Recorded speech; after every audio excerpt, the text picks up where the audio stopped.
Assalamualaikum warahmatullahi wabarakatuh. Perkenalkan, nama saya Wasila dari kelas 12 SMA Hidayatul Tulab.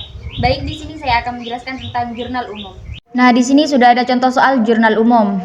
Pada tanggal 2 Januari, Bu Sila mendirikan usaha toko bunga sebesar 20 juta.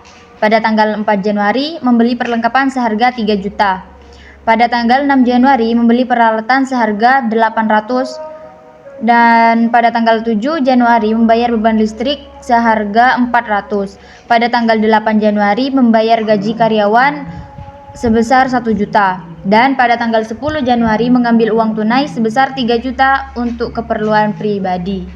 3 juta. Dan kita lanjut mengerjakan contoh soal tersebut pada tabel berikut ini. Nah, pada tanggal 2 Januari sebagai modal awal seharga 20 juta. Itu masuk ke kas dan modal. Kasnya masuk ke debit dan modalnya masuk ke kredit.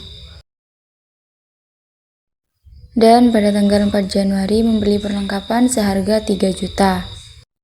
Dan perlengkapannya masuk ke debit dan kasnya masuk ke kredit. Kenapa kas masuk ke kredit? Karena kasnya berkurang. Pada tanggal 6 membeli peralatan seharga 800. Peralatannya masuk ke debit dan kasnya masuk ke kredit. Pada tanggal 7 membayar beban listrik seharga 400. Beban listrik tetap masuk ke debit dan kas masuk ke kredit karena kasnya berkurang. Nah, pada tanggal 8 membayar gaji karyawan sebesar 1 juta. Gaji karyawan masuk ke debit dan kasnya masuk kredit. Dan pada tanggal 10 mengambil uang sebesar 3 juta untuk keperluan pribadi.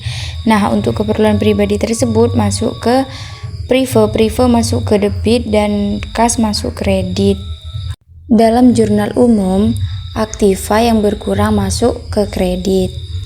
Sedangkan pasiva jika berkurang itu masuk ke debit. Selanjutnya kita jumlah semua debit dan kredit.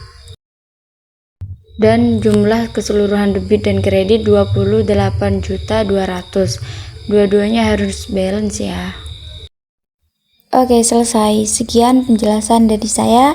Kurang dan lebihnya mohon maaf. Assalamualaikum warahmatullahi wabarakatuh.